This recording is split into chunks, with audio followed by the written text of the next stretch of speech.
Hi everybody, today is Sunday, May 2nd, and it's about 1 o'clock in the afternoon, and this will be my 6th Flosstube episode. My name is Lisa. My channel name is Prims on Greenway. You can find me also on Instagram as Prims on Greenway. And today I would like to start by thanking everybody for watching and commenting. I just love the interaction that occurs around projects. Advice that's freely given is so generous, and all the words of encouragement are just greatly appreciated. So I encourage anybody who's thinking about possibly either doing a Flosstube channel or getting on Instagram. I really do encourage them to go ahead with that, because you can be very much inspired and find lots of positive words. So thank you so much. I'd like to start today by looking at some FFOs that I've had over the past couple weeks. The first one is another drum. I know you've seen me do several drums in the past. This is actually the 6th one for my little collection. And this one is a Blackbird drum. And I have brought the book it's out of. I'm sure we're all familiar with this one. It's called Ooh La La by Blackbird Designs. And I have my pages marked this time to make it a little easier. And this one's called Sadonie's Petit Chien. I am not French, probably not pronouncing that correctly. However, here is a picture. I'm going to try to get that photograph in there without the glare. There is a picture of the drum, and this is quite the small pattern. It's only 115 by 35, so it's a real quickie. I think I stitched it up in a week or even less, but it's a tiny little guy, and here we are. Here's our little drum. So we have a little flower in an urn. I have my initials. We got a little bit of a vine going here, and then on this side we got one of these, I think they're called Greek keys. These to me look like clovers, I think, and then there's a little stitching that goes down the back here. For the first time, I decided to try some velvet. This is Dusty Rose hand-dyed velvet by Old Tattered Flag. I think it complements the design nicely. It is quite small, maybe to get some perspective. It's like the size of the palm of my hand, and next to me I have a few of my little strawberries, so you can kind of see that it's really quite small. So it's the smallest drum I've ever made, but really quite cute. I'm pleased with it. So there you go. That's my first FFO. I'm going to consult my notes. Second FFO, which maybe is not 100% complete at this point, and I'm just realizing I think I left it on my other table, but it is, let me show you the pattern, and then I'll bring it over. It is another Blackbird that I actually stitched in the fall, and I was determined to start to learn to do my own framing. And so I watched a few videos about lacing, pinning and lacing, and so I laced this little piece, and we have a local frame shop that just changed hands, and so I took it over there after I'd laced it, and she made a frame to fit. I wanted it to be, quote, tightly framed, so not much of a margin. And I just got the frame back, and so now I'm trying to put it together, and what I'm looking for is ideas as far as keeping it in the frame. I did cut out a piece of mat board to put in the back, and I know a real framer would have a point driver, which I priced them, and they're pretty pricey for how much as I would use it, probably, which wouldn't be much. So I'm just wondering, particularly Kim, I mean, she is an amazing framer. She frames up everything, uses thrift store frames. She's just awesome. If you haven't seen her, go to the Contented Stitcher and watch Kim. But I'm wondering how she keeps them in the back. Does she have a point driver? I know she doesn't frame a lot of things permanently, but I'm just wondering how she keeps it in the frame. If she has any ideas, or anybody else out there has any ideas besides actually purchasing a point driver, I'd be very curious to hear. So anyways, this is a Blackbird pattern. As I said, I stitched in the fall, and it's, I think, one of their Christmas sampler designs. I've heard there's 4 of them. If anybody knows the name of all 4, so basically the 3 others, I'd really be interested, because I would like to get all 4 of them. But this one's called Merry Christmas, and so here's the pattern. Let me try to get the glare off there. Merry Christmas by Blackbird. The fun thing about this pattern, and I'm going to keep talking while I go grab it.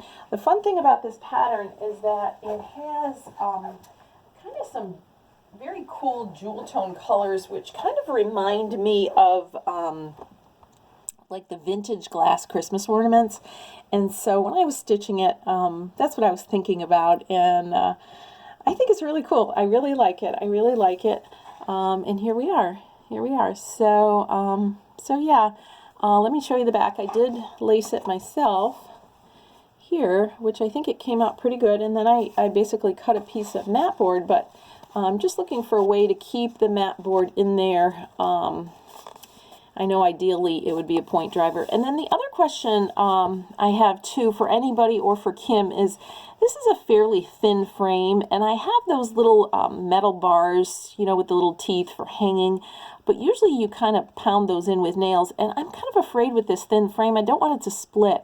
Has anybody actually taken that metal piece and just glued it on? I have that E6000 that seems to glue everything, and I wondered if I just glued a little touch here, a little touch here, and glued it on, as opposed to pounding nails in that could possibly split this. So again, looking for some feedback from people who do their own framing to see how I could manipulate this. So thank you guys. Thank you guys. So enjoyed that quite a bit. All right, let me set this aside here. And then the other thing that I finished that I did put on an Instagram post was a wool piece. And this piece was by Rebekah Smith out of one of my favorite books. You've seen this multiple times. And I have the page marked. This was called Housing for Papers. And here's the picture from the book. And mine is not exactly the same. Color's a little different, just based on what I had. And I decided not to do this part up in here. I kind of skipped that part. But I really like how it came out. It's intended to sit or to attach to the back of a chair, just to set in kind of a catch-all for some papers. And I did finish it that way. Now I'm going to pick you guys up and take you for a little ride. I'm going to try not to make you too dizzy. But you can kind of see here my chair that has it. Now, can I possibly get a little close so you can see the wool a little bit better? There we go. Oh, there we go. There we go, guys. I think you're seeing it pretty good there. So there it is, and if I hold on to this, you can kind of see that this is the pocket, so it opens up here. And I'm just going to turn this around so you can kind of see I modified the attachment because this chair is kind of curvy. I don't know if you can see over here.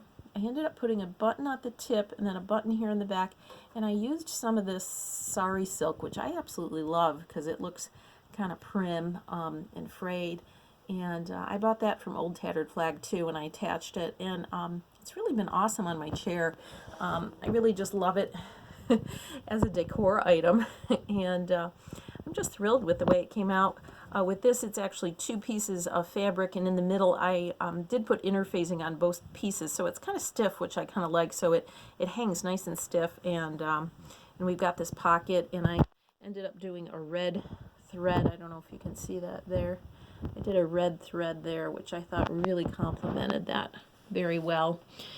So I'm going to bring you back slowly. So yeah, I'm super happy with that finish, and it continues to decorate my little crafty space. And I have to say, I am so happy that I created the space in this little section of the room that I have. I have about half of the room to myself, and I just spend hours up here. This is, if you have even just a corner of your house, a closet, anywhere where you can create your own space, again, highly recommend. It really is kind of an escape where you can get away from everything, concentrate, it's really just been awesome for me. I'm so glad that I embarked on this this journey here. So anyways, those are all my FFOs that I wanted to show. The next thing on my list is just an FO, or a finished object. This I did post on my Instagram, and where did I put this? So this piece, oh goodness gracious, where did I put this little piece? Can you believe? Oh, I see it. Okay, I know where it is. I'm sorry guys, I shot this once and it didn't seem to, I don't know, stay or something, so this is my second time around. But anyways, this is from Sampler and Antique Needlework, Quarterly, Fall of 2002, and this is the Heavenly Paradise Adam and Eve sampler. I really love it. It's quite small, so it didn't take me too long. It's, where's the stitch count? 93 by 105. The fun thing about it, it has specialty stitches in there. That it's got rose stitch, it's got rounded eyelet, double leviathan, rice stitch, and it's kind of nice because it's small. It was, you know, you weren't doing a ton of it. You kind of got like a little taste of it, which I thought was fabulous. I really enjoyed it. The rose stitches are the apples, and they're very three-dimensional. It's going to be hard to show on the video, but if you go to my Instagram, you'll be able to see the dimensional aspect of it. And it says, "A heavenly paradise is that place wherein all pleasant fruits do grow." I just thought that was cute. So here we are. Let me put this on here so you can see this a little bit better. So here we go. And this is a 35 count Kansas City blend by R&R. Yeah, the color's showing up green, but it's not. It's kind of a hay yellow, I would say, kind of the color of hay or straw. But it's really super cute. I don't know if you can see the 3 dimensions. There is those little animals, the owl and the squirrel is a 1/1. A couple birds on the top, but those are not 1/1. We got some satin stitch too in the acorns. But really cute, really cute. Highly recommend this one. Highly recommend it. It was a lot of fun. All right, so I'm going to set that one down. And then I'm going to move on to my work in progress. Thank you, Brenda and Laura, for the Blackbird weekend, the first weekend of every month. It was totally fun. I had mentioned on my last Flosstube that I was going to do a Tending in the Garden by Blackbird, and actually I don't have it fully kitted up yet. I do intend on doing that, but to get started, I decided to just pick a small piece to get going with. And I've had this book for a bit and hadn't stitched a single thing out of it. And with 4th of July coming quick, I decided to do something from the Sweet Land of Liberty book by Blackbird. Of course, I love everything in this book. And I decided to start with the one called Sweet Land of Liberty. And, oops, it's FFO'd on a silver candlestick. I did look for it at Hobby Lobby, could not find it. I do like this kind of painted red look to it. I think it's awesome. If anybody sees it in a store somewhere, let me know about it. I ended up picking up more of a primitive tin candlestick. I don't know. I have to see how it looks in there to decide. I thought about possibly painting it red. I don't know how paint would go on tin. I'm not sure. But I am having fun stitching it. So let me show you. I am stitching on a 40 count Vintage Country Mocha.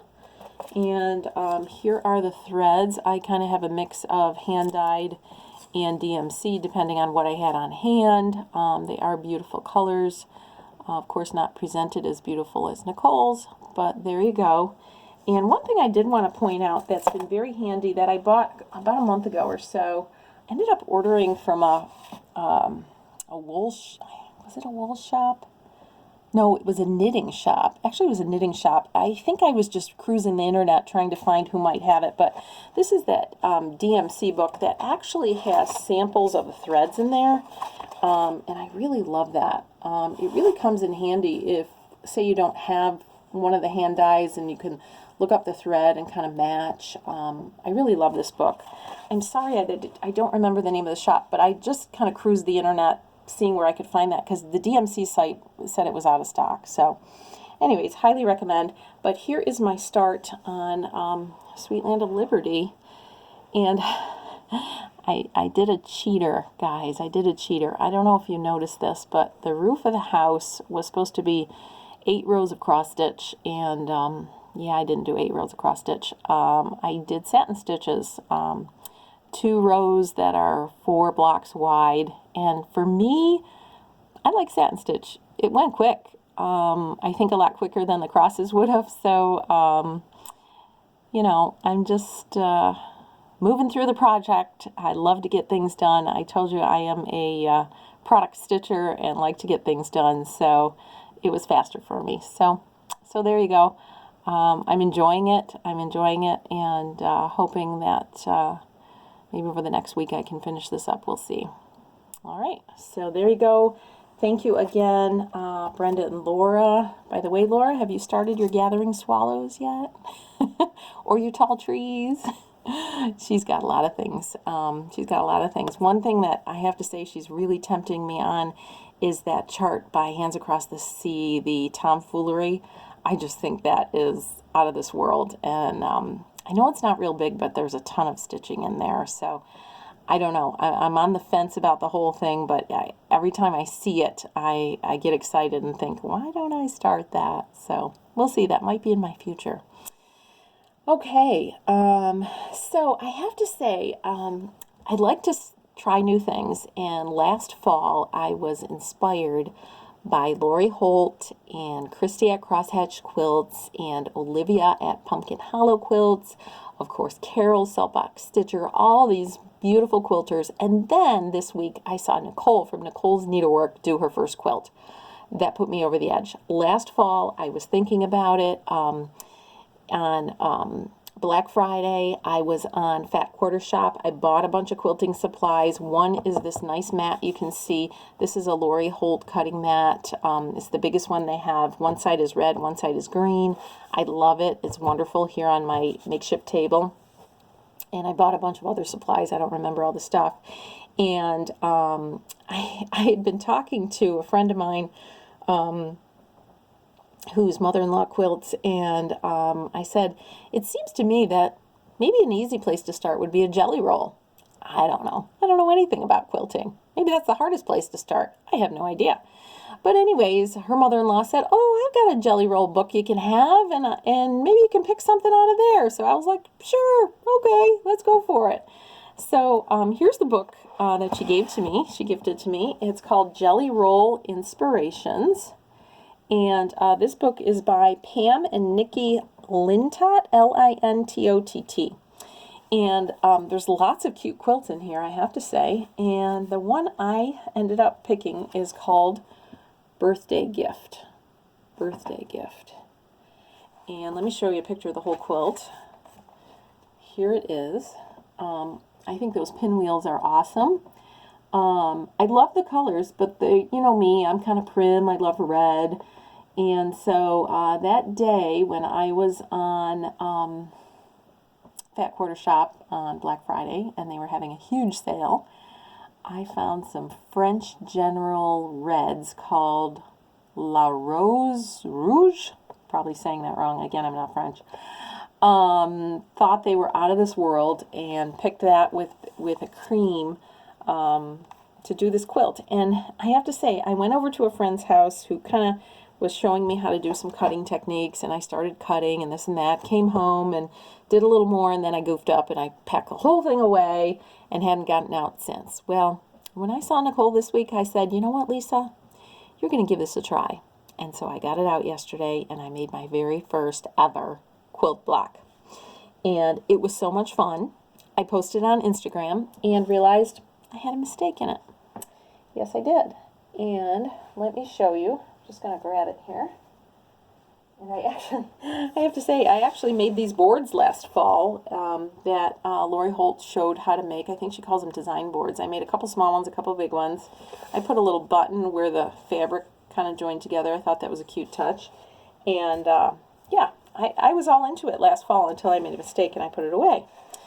well, I am of a different mind now. So here's my first quilt block. I just love this fabric. It's like out of this world. But if you look really closely, you see this little pinwheel thing it forms. One here, one here, one here, and oops, there's not one here. It's over there. Whoops. And that's because I cut it wrong.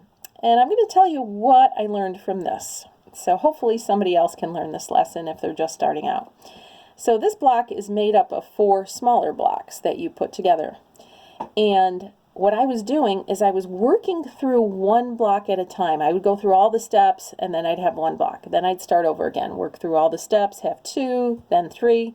Well, apparently, unknowns to me at the time, when I got to 4, I cut it in the wrong direction. Instead of cutting this way, I cut it this way, and that's what ended at this here instead of here.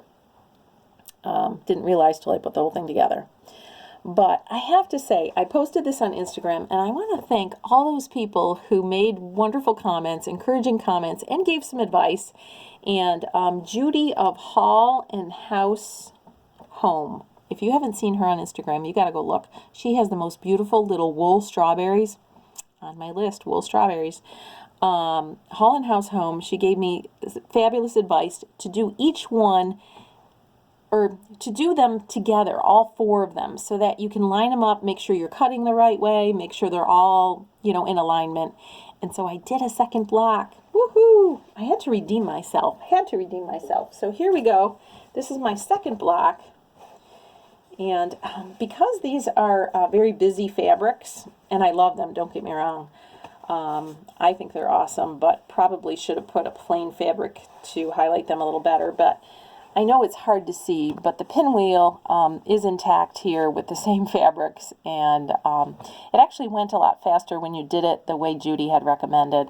So I'm super thrilled with it, and this quilt has 9 blocks, so I've got 2 done, and today I've been working on my 3rd. We'll see how that one goes. So I'm super happy with that. And then I have to mention one more thing.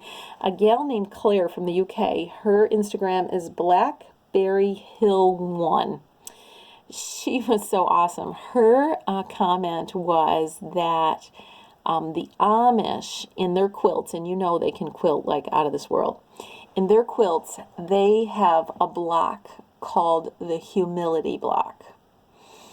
And they include it in their quilt because it's a block that's not perfect.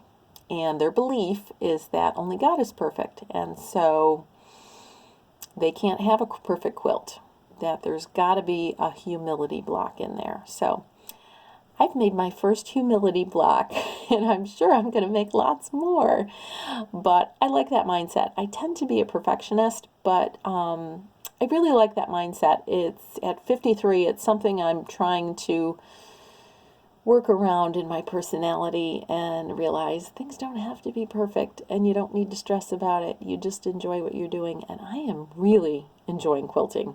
I had put on my Instagram, a quilter is born, and that is the truth. I cannot wait to finish this up and get that product going and show you guys. I really can't wait. It's really, even though I made the mistake, it's just been so much fun. It's just so much fun. I love it. I love it.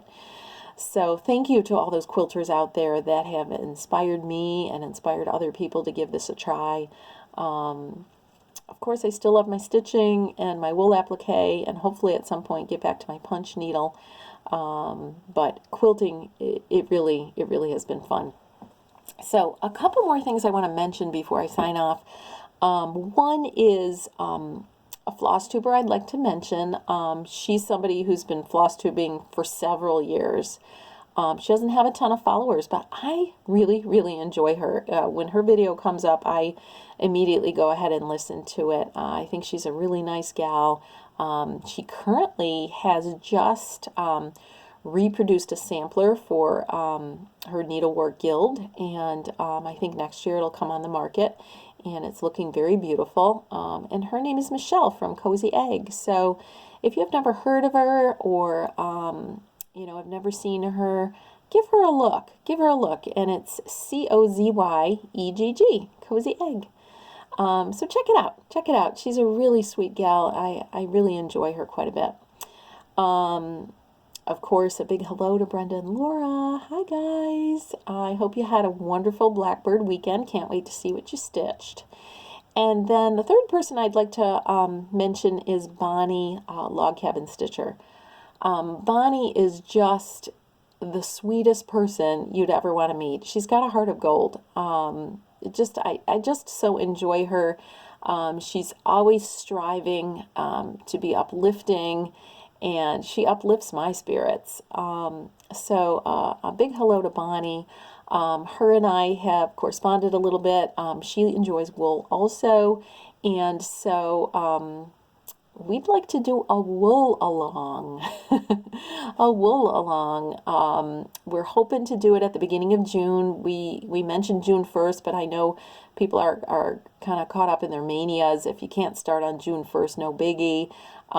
You really can do any wool piece you'd like to do, one that started and in your closet for the past 10 years you want to get out, or if you want to embark on a new needlework technique.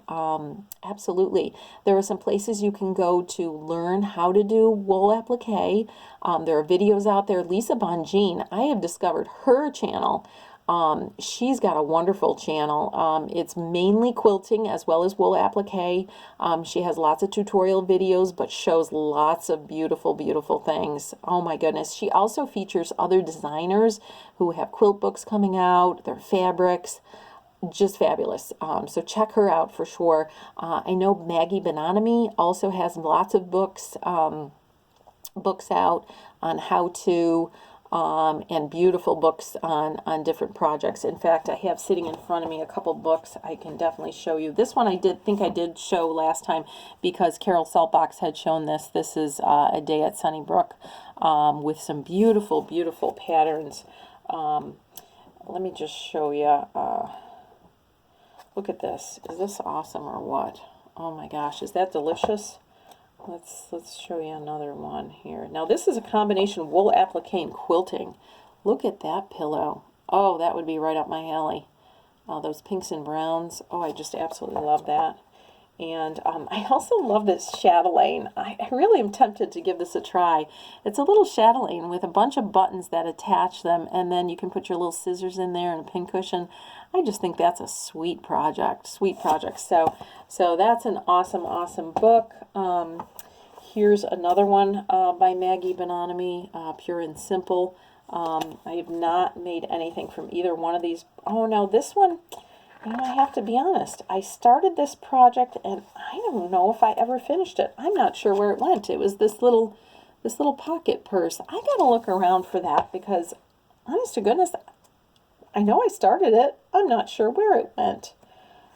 She has beautiful strawberries in here with little buttons on them. So patterns for strawberries are here.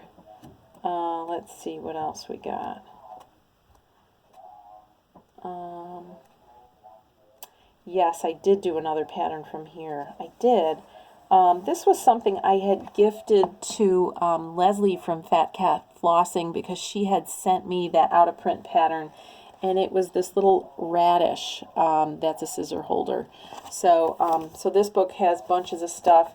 And then here is Rebekah Smith's second book, who I love her to death. Look at those strawberries. I gotta show you guys this. She used these strawberries to make a little stool with a little hanging strawberry. Is that not out of this world, girls? Look at that. It's just mouth-watering. Just mouth-watering. Yep, mouth-watering. And the last thing I'd like to say is I hope you guys join us for our Wool Along. It will be hashtag Wool Along Friends on Instagram starting in June.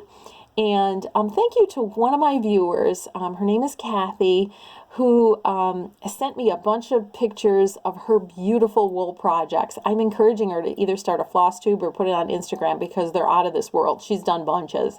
And she's actually going to be sending me one of Maggie's out-of-print books to borrow because she had designed this beautiful wool project that almost looks like a sampler. And I thought, oh my gosh, that is out of this world. So She said she dropped it in the mail for me. Thank you, Kathy. That's so, so sweet of you. And when it comes, I'm telling you, I am making a trip up to the Tattered Flag to indulge in some wool for this project. So I am thrilled to death.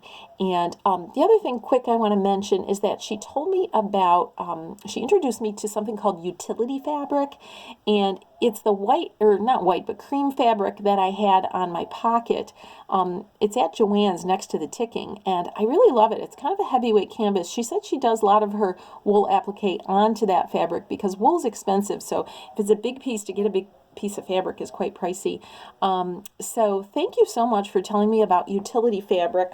Here's a piece of it, and it's almost canvasy, and you know, you could dye this. You could do lots of things with this. This is really awesome. So thanks, Kathy. So I think it's time for me to sign off. Again, thank you so much to everybody. I hope you guys stay safe, stay healthy, get a lot of stitching done, and we'll see you again soon. Take care. Bye.